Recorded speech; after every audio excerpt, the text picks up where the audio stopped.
قناتي اسمها هلول. الاول ايه رايكم في المقدمه اللي انا عملتها لكم في اول الفيديو دي؟ بصراحه يعني جميله، وانا بحمل الفيديو او يعني وانا بمنتج لسه في الفيديو كنت عايزه حاجه كده تحمسكم او تعيشكم كده في جو الخميس اكتر واكتر، فلقيت الاغنيه دي فيعني حسيت ان هي هتبقى حلوه قوي ان انا احطها لكم كده في المقدمه. على فكره لو عندك الاغنيه دي او حتى لو مش عندك انت ممكن تحمليها وتنزليها على تليفونك، ويوم الخميس لما تعملي الحاجات يعني اللي انا هقولك عليها دلوقتي وانت بتعمليها او يعني وانت بتطبخي كده تبقي مشغل الاغنيه دي في الشقه. لو عندك مثلا صب او حتى على التليفون يا ست، بس لو عندك صب عشان صوتها يبقى عالي كده وعامله بقى بهجه وفرح كده في البيت، تشغل الاغنيه دي حواليكي كده وانت بتعملي الاكل، هتحسي فعلا ان يوم الخميس ده والله كانه يوم عيد. يعني هتعمل لك جو كده مع الحاجات بقى اللي هنعملها دلوقتي، هتحسي ان يوم الخميس ده مختلف خالص. وان كان يوم الخميس ده عندك يعني يوم عادي زي بقيه الايام، فلا، من بعد الفيديو ده ان شاء الله يبقى يوم الخميس ده مش هيعدي عليكي كده كانه يوم عادي. بصي، احنا زمان كان يوم الخميس ده بالنسبه لنا مش زي اي يوم في الاسبوع. يعني مثلا في اول الاسبوع او يعني طول الاسبوع ما كناش بنطبخ. زمان كانت عادة الناس كده، يعني ما بيطبخوش طول الاسبوع. زمان يعني الناس كانت ظروفها على قدها شويه. سيبكم من صوت الوز اللي شغال جنبي ده. زمان كان ظروف الناس على قدها شويه، ما كانش زي دلوقتي، يعني بصرف النظر عن الفتره اللي احنا فيها يعني دلوقتي دي. بس زمان الناس كانت ظروفها يعني على القد، يعني فما كانوش يطبخوا مثلا غير يوم واحد في الاسبوع، او يعني اللي مبسوطين قوي يعني يعملوا يوم مثلا لحمه ويوم سمك. ده كان يعني الناس الاغنياء. لكن كان اغلب الناس بيطبخوا يوم الخميس، هو يوم واحد بس في الاسبوع. فكانوا عشان يعني يطبخوا اليوم الواحد في الاسبوع ده، فكانوا بيختاروا ان اليوم ده يبقى يوم الخميس. كان اغلب الناس بتعمل كده. دي كانت عادة الناس زمان. يعني عارفة لو الناس ماشية في الشارع بتشحت كده، يوم الخميس برضو مش هيعدي من غير ما هيطبخوا، هيستلفوا عشان يطبخوا. والله العظيم بجد كانت زمان دي عادة الناس قوي يعني. وطبعا من اولهم احنا، يعني احنا بيتنا احنا وامي يعني وكل خالاتي وكده، ما كانش ينفع يوم الخميس ده يعدي كده من غير ما نطبخ فيه. هنطبخ بقى اي حاجة، مثلا محشي. يعني دي اكتر الاكلات اللي كنا بنعملها يوم الخميس، اللي هو يعني احسن اكلة بالنسبة لنا كلنا كان هو المحشي.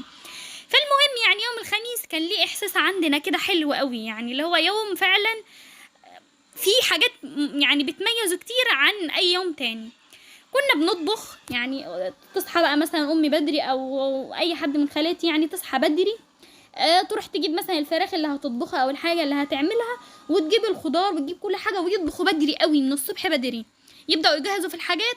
وعلى مثلا الساعه 1 أو 2 كده يعني العصر بالكتير بيكونوا خلاص عاملين الغدا ويقعدوا بقى يتغدوا. ده يعني اكيد انتي حاسه ان هو يوم حلو، لان هما مش بيطبخوا يعني اللي هو يوم واحد في الاسبوع اللي هو يوم الخميس، فيعني الناس هفتانه. يوم الخميس ده كان بيبقى ليه احساس حلو، ومش بس والله علشان الاكل. هقولك على حاجات كتيره دلوقتي تخلي يعني لو كنتي عامله مشي في اليوم ده هتخلي احساسك من جواكي حلو ان انتي مبسوطه وراضيه وكل حاجه من غير ما نبقى طابخين فيه. لان ممكن واحده مثلا دلوقتي تقول لي ايه، هو بقى حد معاه فلوس يطبخ ولا حد بقى معاه فلوس يعمل؟ يعني الحاله زفت، محدش معاه فلوس للكلام ده. والله العظيم يا جماعه ما شرط ان احنا نطبخ، يعني مش شرط خالص ان احنا نعمل اكله حلوه يعني او نروح نجيب فراخ او نجيب لحمه. انا عارفه ان كل حاجه دلوقتي غاليه قوي، وان عشان تطبخ يعني خلاص الواحد فعلا بقى محتاج 300 جنيه ولا حاجه، وده مش لاسره كبيره على فكره، ده الاسره وسط. فانا عارفه ان الموضوع صعب، بس والله زي ما بقولك مش شرط خالص ان احنا يوصل لنا فرحه يوم الخميس ده او نوصل للاحساس، يعني الاحساس المبهج ده والاحساس الحلو ده مش شرط خالص بالاكل. الاكل ده يمكن يكون جزء واحد من الحاجات الكتير اللي هتحلي اليوم، يعني مش هو الحاجه الاساسيه خالص. ده هو كان حاجه بتحلي اليوم اكتر زمان، لان الناس بقولك زمان ظروفها كانت صعبه، ما كانوش بيطبخوا الا يوم الخميس بس. لكن ما كانش يعني ما كانش دي الحاجه الاساسيه اللي بتحلي اليوم كله، كان بيبقى في حاجات تاني. فبصي يعني خليكي عارفه ان مش عشان مثلا مش معايا فلوس دلوقتي ان انا اروح اجيب فراخ او اجيب لحمه فاليوم هيبقى كئيب، اقعد بقى احزن على نفسي واتضايق وازعل. على فكره في زيك كتير، يعني في ناس كده كتير. سيبك من اللي بيقعدوا يتمنظروا عليكي او نقعد ننظر على بعض، ده انا عملت ده انا سويت. سيبك من كل الكلام ده، كل واحد عارف يعني حياته ماشيه ازاي، وكل واحد عارف حاله يعني بمعنى اصح. ما تزعليش على نفسك لو يعني مش قادره مثلا تعملي اكله حلوه، لان انا عارفه والله ان الحاله بقت صعبه قوي. فزمان والله يعني هو بس يعني كان الاحساس الحلو ده بيجي لان الناس يعني كانت ظروفها فعلا صعبه قوي، ما بتطبخش الا هو يوم واحد بس في الاسبوع اللي هو يوم الخميس ده. طب انا دلوقتي مش معايا مثلا فلوس ان انا اروح اطبخ، انت بقى يا ست معاكي فلوس وطبختي وجبتي واليوم كان حلو. طب انا دلوقتي مش معايا مثلا فلوس اروح اجيب فراخ ولا لحمه واعمل اكل، خلاص اليوم كده يعني هيبقى وحش؟ لا. انت يا ست مثلا مش معاكي فلوس تروحي تجيبي فرخه، انا ما اعرفش دلوقتي الفرخه تقريبا ب 135 جنيه، والله انا لسه جايباها فرخه ب 135 جنيه، 2 كيلو 100 جرام، يعني اقسم بالله ما كانت باينه حتى في الطبق بعد ما عملناها، قد كده اتاكلت في طقه. فالله يعيننا والله كلنا. انت يا ستي دلوقتي مش معاكي مثلا تجيبي الفرخه، مش معاكي تمن الفرخه، روحي هاتيلك مثلا كيلو وراك، لو انتوا مثلا اسره 4 افراد زينا كده هاتيلك كيلو وراك. كيلو مثلا وراك ده بيجي وركين، اقسميه كده، يعني اللي هي الحته العارضه دي لوحدها والدبوس لوحدها، وانتي مثلا تاخدي الحته الكبيره وجوزك الحته التانية اللي هي العارضه برضو يعني، العيلين مثلا كل واحد دبوس، فكده هيبقى حلو برضو. مش معاكي يا ست تجيبي وراك، الوراك غاليه برضو والله عارفه، هاتي هياكل يعني. خلاص بقى ما بلاش نقعد يعني نتنك على بعض ونقول مثلا ان ما بنحبش الاكل ده، زي ما احنا عارفين خلاص في الزمن ده في حاجات كتيرة قوي يعني ما كناش بنحبها لازم نحبها، وفي حاجات كتيرة قوي على فكرة بنحبها ما يعني خلاص من هنا ورايح ما ينفعش نحبها تاني، لازم ما نحبهاش. فمعلش لازم بقى نستحمل شوية ونحاول كده نسعد نفسنا على قد ما نقدر بأقل الأشياء، يعني ما قدامناش غير كده. فبلاش ان احنا نحاول نضغط نفسنا ونتضايق ونقعد طول الوقت نفكر في الأسعار، خلاص هو بقى أمر واقع. بلاش تدخلي نفسك في الحاجات اللي هي يعني خلاص انت مالكيش ايد فيها، هنقعد بقى نندب ونحزن، وانا والله يعني يمكن اكتر واحده بتعمل كده، بس والله خلاص يعني عرفت ان هو مالوش لازمه، هنقعد كل يوم الصبح نصحى نقول الاسعار والحاجات غاليه، وطلعت صرفت مش عارفه كام ورجعت بولا حاجه، يعني صارفه 100 جنيه وببص في الشنط مش لاقيه ان انا جبت حاجه. خلاص قلنا الكلام ده كتير وخلاص مفيش حل، هو يمكن ده بقى قدر من ربنا او ربنا بيختبرنا الله اعلم. المهم يعني خلاص خليكي عارفه ان ربنا قادر على كل شيء، وربنا لو عايز يغير الظروف اللي احنا فيها دي وان الحاجه ترخص وكل حاجه ترجع زي الاول اكيد هيعرف غصبا عن اي حد، اكيد هيقدر، لان في الاخر ربنا قادر على كل شيء، صح دي حاجه احنا متاكدين منها. فطالما الحاجه دي ما اتغيرتش او طالما لسه الظروف كده وحتى لو فضلت كده، ده معناه بما ان ربنا قادر على كل شيء ده معناه ان ده باراده ربنا وان ربنا عايز كده، فاحنا لازم بقى نرضى.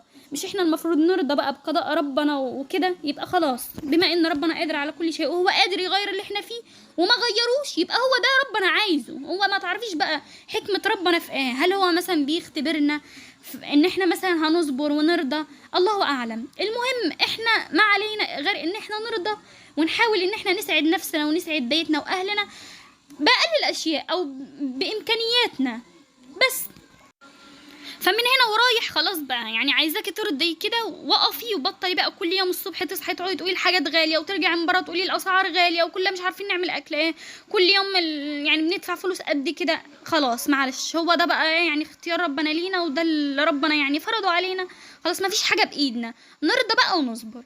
كل اللي علينا نعمله ان احنا ندعي ونقول يعني يا رب غنينا بالحلال، وان ما غنتناش فيا رب يعني ساعدنا باقل الاشياء وباقل التفاصيل، يعني يا رب ما كانش معانا فلوس كتير فساعدنا بقى بالفلوس اللي معانا، يعني ساعدنا على قد امكانياتنا باقل التفاصيل او باقل الاشياء اللي عندنا، اجعل السعاده في قلبي او في قلبنا بفلوسنا اللي معانا دي، ان كانت حتى قليله لا تذكر، ودايما نقول الحمد لله يا رب على اي حاجه، يعني كفايه ان احنا كويسين، كفايه ان احنا مثلا جوازنا بيطلعوا بيشتغلوا، في ناس اصلا يعني ما عندهمش صحه ان هم حتى يشتغلوا، فالحمد لله يعني عندنا نعم تانية كتير، اي نعم برضو الله يعيننا وظروف وكل حاجة، بس برضو لو بصيتي والله هتلاقي ان الحمد لله احنا احسن من غيرنا مليون مرة، والله مليون مرة.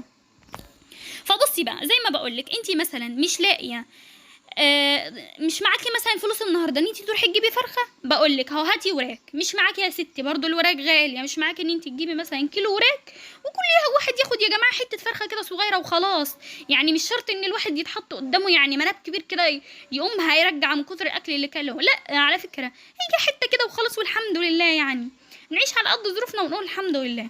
مش معاكي يا ستي تجيبي الفرخه هاتي وراك، مش معاكي تجيبي الوراك هاتي هياكل، الهياكل دي بتبقى يعني هما عند الناس بتوع الفراخ بياخدوا الصدر نص الفرخه اللي فوق ده، للناس يعني اللي مش عارفه الهياكل لان في ناس ما تعرفش الحاجات دي، بياخدوا بيبقى النص اللي فوق بتاع الفرخه ده بيخلوه، بيشيلوا منه الصدر اللي هو يعني البانيه اللي احنا بنروح نشتريه بشقه وشويات دلوقتي مش هنشوفه تاني خلاص. بياخدوا منه البانيه او الصدر، بيشيلوه كله ويسيبوا بقى اللي هما الجناحين والرقبه. الجناحين بالرقبه اللي هي فوق دي، ده كده اسمه يعني اللي هو الهيكل بتاع الفرخه، هي دي اللي اسمها الهياكل. دي تجيبيها وتسلقيها وتاخدي منها شوربه تسقي مثلا بيها المحشي، او تشوحيها كده ببصل وفلفل وشويه فلفل اسود وكمون وكده، بتبقى والله العظيم جميله. في كذا حاجه. مش معاكي مثلا تجيبي هياكل، هاتي مثلا اجنحه. الاجنحه برضو يعني بتبقى اغلى شويه، اللي هي الاجنحه الصافي دي، ده بيبقى هيكل بالرقبه، لكن الاجنحه بتبقى الجناح بس بتاع الفرخه. معلش معلش اللي ما يعرفوش الحاجات دي انا اسفه للي لسه بيتفاجئوا بالحاجات دي. بس على فكره يا جماعه في ناس كتيره قوي يعني عارفه الحاجات دي، او يعني اغلبنا عارف. انا اولكم يعني الحاجات دي انا بجيبها من زمان حتى والله وانا معايا فلوس. بما ان دلوقتي يعني خلاص انا مش معايا فلوس، فانا هجيب الحاجات دي ليل ونهار. ده والله العظيم للي قادر يجيبها. ده دلوقتي كيلو اقول لكم خلاص انا لسه قايله في اول الفيديو مش هنندب تاني ولا هنتكلم عن الاسعار. خلاص مش هتكلم عن الاسعار. فزي ما بقولك انت خديها من الاول. مش معاكي تمن الفرخه، هتجيبي يا 6 كيلو وراك، كيلو واحد هيقضيكم ان شاء الله. مش معاكي تجيبي الوراك، هاتي مثلا اجنحه. مش معاكي تجيبي اجنحه، هاتي بتاع ده، هاتي هياكل. طب ممكن مثلا واحده تقول لي ايه، طب اشمعنى انت يعني ما جبتيش الحاجات دي؟ طب ما انت عامله دلوقتي في الفيديو اهو كبده ولحمه ومش عارفه ايه. طب انت ايش عرفك؟ مش يمكن انا مثلا عامله الاكل ده هيكفيني يومين؟ مش يمكن انا مثلا الاكله دي جاي لي مثلا ضيف او حاجه، فيعني لازم كنت اكتر شويه. تاني مش يمكن انا مثلا ما عملتش من زمان، ما عملتش من فتره مثلا، فعشان كده بقى المره دي عملت وكترت شويه. انت ما تعرفيش يعني، ما تبصيش زي ما بقولك لحد. خليكي دايما باصه لنفسك، لان انت ما تعرفيش الفيديو ده الحاجات اللي انا عملتها فيه دي ازاي. خلاص. وانا اكيد يعني انا مش ماشيه كده طول الوقت خالص. عايزه بس اقول لكم ان انا في الفيديو يعني انا بعمل ايه، يعني عادي محشي زي بقيت، زي يعني اي طريقه محشي. يعني انا بخترعش في المحشي ولا حاجه، هي طريقه المحشي العاديه. والكبده اللي انا عملتها في اول فيديو دي انا هسيبها لكم تحت الفيديو بتاعها بالتفصيل، تحت في صندوق الوصف. ماشي. وبصوا يا جماعه، اللي انا سيحته ده وبحطه على وش المحشي ده دهن، ماشي، اللي هو الدهن بتاع العجل. انا بجيبه يعني بصراحه بيساعد شويه يعني مع الزيت، لان دلوقتي الزيت بقى غالي قوي، الزبده والسمنه وكل الحاجات دي طبعا. فالدهن، شايفين الكبده شكلها عامل ازاي؟ روعه. جربوا طريقه الكبده دي يا جماعه، والله العظيم هتعجبكم قوي. لما ان شاء الله يعني يبقى معاكي فلوس كده وتقدري ان انت تجيبي لك مثلا نص كيلو كبده زي ده كده ولا حاجه، بتبقى مفيده قوي بصراحه للعيال، وبتبقى حلوه قوي. اغير يعني مثلا بدل ما هتجيبي مره لحمه، هاتي مثلا مره كبده، بتبقى حلوه قوي بصراحه، طعمها بيبقى جميل. هسيب لكم الفيديو بتاعها تحت في صندوق الوصف. المهم الدهن ده بقى انا بجيبه كده من عند الجزار وبسيحه وبحطه كده مثلا على وش المحشي. حطيت منه الكبده دي معلقه كده مثلا مع السبانخ، معلقه مع الباميه، بينفع قوي في حاجات كتير. وعلى فكره الكيلو منه ب50 جنيه. يعني لو هتقارنيه مثلا مع الزيت مثلا والسمنه والزبده والحاجات دي، انا عارفه ان هو اكيد اقل منهم يعني، وفي ناس بيقولوا كمان ان هو مش بيبقى صحي قوي. بس معلش يعني انت هي معلقه مثلا كده على الاكله، وما تكتريش يعني منه، هيبقى صحي ومش هيبقى فيه اي حاجه. وعلى فكره بيدي طعم حلو قوي للاكل، بيديله دسامه كده حلوه قوي يعني لما بتحطيه على وش المحشي وبالذات المحشي الكرنب، يا سبحان الله بيحول وبيبقى احسن من اي شوربه تحطيها للمحشي والله العظيم. يعني مثلا جربي كده تعملي المحشي بشوربه فراخ او بشوربه بط، حتى البط بيبقى دسم ازاي، او باي شوربه، بشوربه لحمه، وجربي كده تعملي بالدهن، هتلاقي ان الدهن يعني هو اكتر حاجه بتخلي المحشي حلو والله العظيم. مع انك مش عاملاه في شوربه، انت مجرد بتزوديه ميه عادي وبتروحي حاطه على وشه كده ايه معلقتين مثلا ولا حاجه كده من الدهن، بتلاقي حولت المحشي معاك والمحشي بقى دسم كده كانك عاملاه في شوربه. يعني عامله ازاي فعلا يعني. انا بالنسبه لي هو مهم قوي قوي. يعني جوزي اللي كان جايبه كيلو منه دلوقتي ب50 جنيه. دلوقتي بقى خلاص انا عملت الاكل، جوزي كان خلاص هيموت من الجوع. اسمعوا بقى، بصوا الكواليس اللي جايه دلوقتي دي وهرجع اكمل معاكم. اهدى يا احمد. انا اكل والله اكتر من كده خلاص داخل في الدور. يا الله يا اجيب لك يا الله. انا في الصينيه ولا الصينيه متخصصه تبقى الصينيه طعمها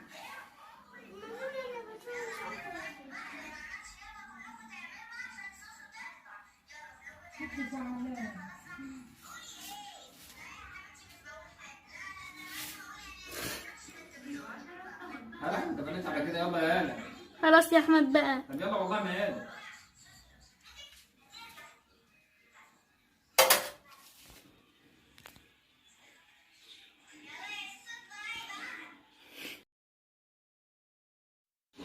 وبس هنا خلاص كلنا الحمد لله. ده برضو المفروض ان هو كان يعني يوم الخميس، كلنا الحمد لله، وانا كنت عامله فيه محشي والحمد لله، يعني كنا عاملين اكله حلوه وخلاص الحمد لله كلنا. وهنا بقى كان اخويا جه وكان جاي لنا معاه شويه حاجات كده برضو هشوفها في اخر الفيديو. وكان عندي هنا بقى هم والله العظيم كانوا اخر حاجه عندي هم ال3 موزات دول وتفاحتين وشويه الفراوله دول، رحت مقطعهم كده عملتهم كوكتيل.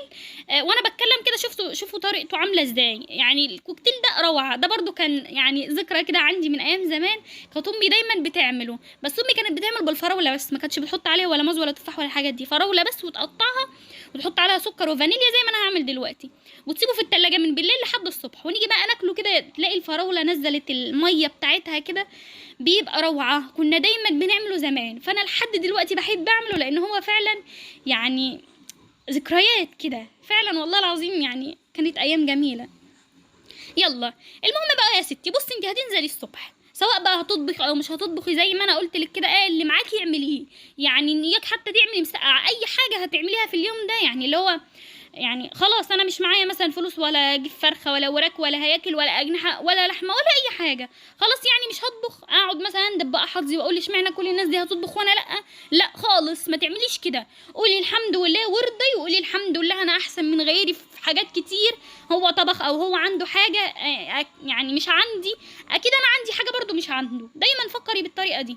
وفعلا والله العظيم دي حقيقه مش مجرد كلام، بس احنا مش هينفع نحسب كل حاجه، يعني مش هينفع اروح اجيب لك قصه حياه مثلا جارتك اللي انت شايفاها احسن منك دي ونجيب قصه حياتها من اولها لاخرها عشان في الاخر انت تقتنعي مثلا ان هي عندها حاجات مش عندك، او يعني ان انت عندك حاجه مثلا مش عندها هي، فتطلعي في الاخر مبسوطه او تبقي راضيه بحالك.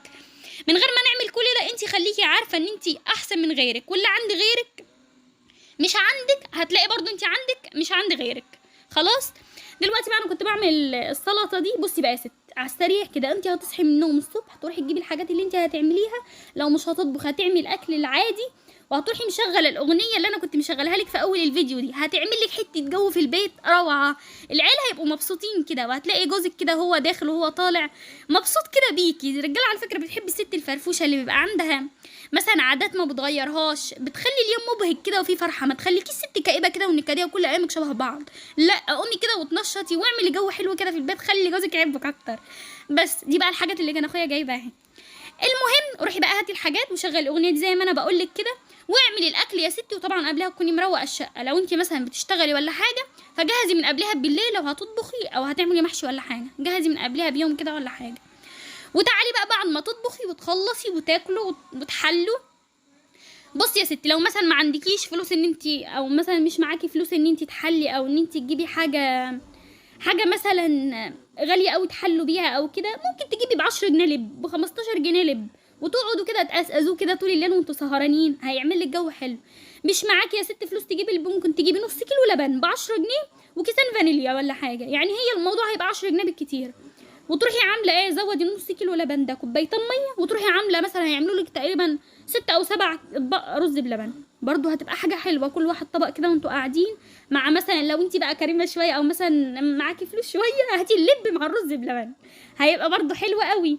مش معاكي يا ستي ممكن تجيبي على فكره نص كيلو شعريه وتروحي محمصاه كده على النار، او تحمري الشعريه وتروحي نازله عليها بشويه ميه وشويه فانيليا وشويه سكر، وتسيبيها لما تستوي، حطي السكر في الاخر بعد ما تستوي عشان يعني ما يعطلش سواها، وبعد ما تستوي راحي حطها في اطباق كده وهي سخنه وكلوها كده بالمعلقه، او ممكن مثلا لو عايزه تاكليها بارده حطيها في صينيه تكون صينيه من صواني البسبوسه كده، او صواني يعني البيتزا دي، وتروحي حطها فيها وتروحي فرداها كده وتروحي حطها في التلاجة مثلا لتاني يوم او ساعتين 3 لحد ما تمسك كده مع نفسها شويه، وبعد كده تقطعيها خرط كده وتجيبي اطباق مثلا من اطباق النيش دي ولا حاجه، واي اطباق عندك يكون شكلها حلو، وتروحي حاطه مثلا لكل واحد كده 3 4 خرط، لو ليكي مثلا انت 3 لجوزك 3 ولكل عيل مثلا خرطتين ولا حاجه، بس هيبقوا برضو يعني عملوا يا جو جماعه جميل. مش شرط يعني الحاجه تكون غاليه قوي عشان نبقى فرحانين او مبسوطين، على فكره الحاجات اللي انتوا شايفينها قدامكم دي والله انا ما جايباها اصلا، اخويا اللي جايبها لي وانا جاي، الفاكهه بس هي اللي بتاعتي لكن اي حاجه تانية او يعني البسبوسه والحاجات دي كلها اخويا والله اللي جايبها لي وانا جاي،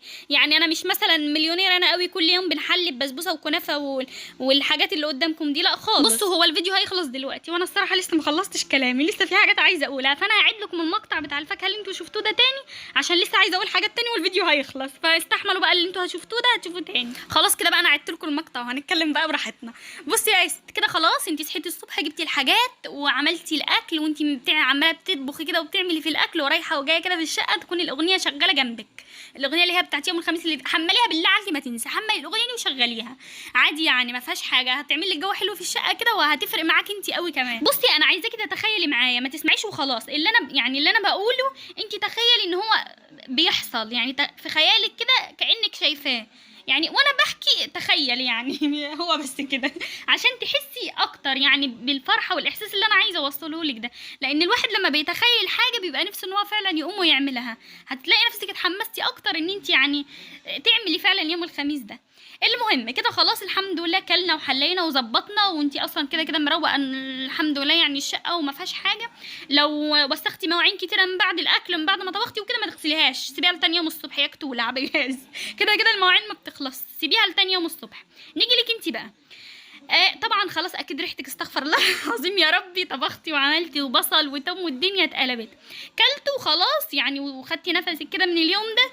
خشي بقى يا ست الحمام، خدي لك حته دون دش كده، استحمي حمايه متينه كده من بعد الاكل اللي انت عملتيه ده، واطلعي بقى في كده تخيلي معايا واطلعي بقى من الحمام، اقفي قدام المرايه، نقي لك بقى الاول بيجامه حلوه كده تلبسيها، يعني نقي اكتر حاجه كده في الدولاب تكون انت يعني بيبقى شكلك حلو فيها او بتعجب جوزك مثلا، بس تكون بيجامه، يعني بيجامه حاجه كده بتلبسيها في البيت عاديه، يعني ما تكونش يعني عريانه قوي ولا حاجه يعني عاديه، وتروحي لابساها واقفه قدام المرايه وحطي لك كده شويه مكياج. وعلى فكره الكلام اللي انا بقوله ده مش لبس البنات اللي هم الصغيرين يعني 22 سنه و3 يعني مش للسن ده بس، مش للشباب بس، لا عادي يعني يا جماعه الكلام ده والله العظيم لو عندك 40 سنه قومي واعملي كده، واقسم بالله الحياه ما مستاهله، ان عشتي حزينه هتعيشي لنفسك، وان عشتي مبسوطه هيبقى برضو في الاخر لنفسك، ما حدش بينفع حد، فعيشي مبسوطه احسن، ما تركزيش في حد وعيشي كده حياتك براحتك وانتي سعيده، يعني قدامنا ان احنا نعيش مبسوطين وقدامنا ان احنا نعيش حزانه، نعيش بقى مبسوطين، طالما بايدينا ان احنا نفرح نفسنا يبقى نعمل، ما نعملش لا.